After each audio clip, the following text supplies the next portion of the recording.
اور میں اس نبی کا غلام ہوں، اس تاجدار کائنات کا، کہ جو رسول گزرتے تھے گلی سے تو ایک بوڑھیا، کافر بوڑھیا میرے آقا پہ کوڑا کرکٹ پھینکتی تھی۔ ایک دو روز گزر گئے، آقا گزرے، کوڑا کرکٹ نہیں پھینکا، کوڑا کرکٹ نہیں پھینکا۔ میرے آقا نے پوچھا، یہاں ایک عورت رہتی تھی اور ہر روز میرے اوپر گندگی، کوڑا کرکٹ پھینکا کرتی تھی،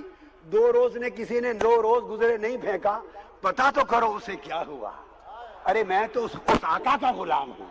پتا کرو کیا ہوا۔ معلوم کیا کہ وہ بیمار ہیں، تو میرے مصطفیٰ اس کی تیمارداری کے لیے اس کے گھر چلے گئے۔ تو ایک ہی پڑھیا جی مائی کوڑا سٹتی سی، میں کہا چلیا یہ تو روایت ہے ہی کوئی نہیں کائنات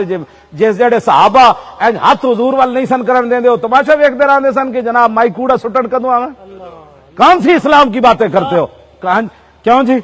بات ہے کرنے والی اللہ نے اپنا محبوب بنایا اور مائی کوڑا سٹ دی ہوئے محبوب ہوتے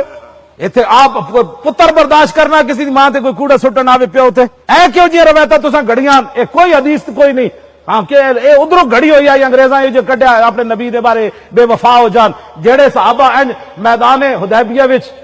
حضرت عروہ بن مسعود بعد وچ مسلمان ہوئے، پیچھے مغیرہ بن شعبہ سگے بھتیجے کھڑے تلوار لے کے حضور دی حفاظت واسطے، چاچا حضور نال مذاکرات کر رہا، مذاکرات کردیاں انہیں حضور دی مبارک داڑھی نو ہاتھ لا دیتا بطور معذرت خواہاں کہ حضور صلح کریے، اے جنگ نہیں ٹھیک۔ جدو انج ہاتھ کیتا نا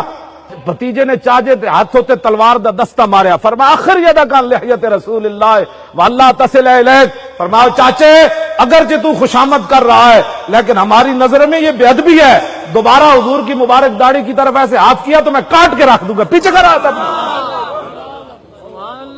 کوئی نہیں دین پڑھیا تو پھر دین پڑھو، ایک تسی روایت کتوں کر لئی